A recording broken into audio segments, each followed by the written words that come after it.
It was clear, very clear, from Mr. Alcantara's own statement that, number one, Mr. President, Mr. Alcantara said, hindi po ako nag-request ng kahit anong flood control project.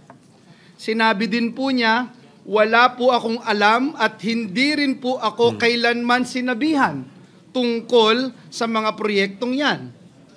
Ang request po ng representasyong ito ay multipurpose buildings para sa aking mga kababayan sa Bulacan at hindi po flood control.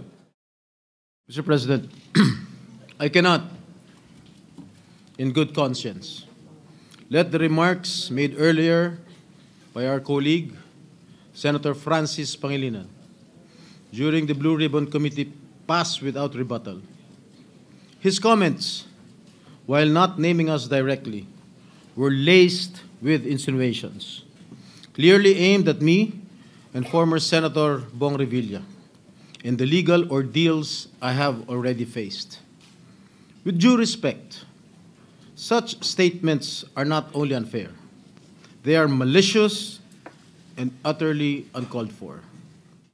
Samantala, naglabas rin ng pahayag si dating Senator Bong Revilla kung saan itinanggi nito ang pahayag ni Alcantara laban sa kanya at walaan niya siyang kinalaman dito.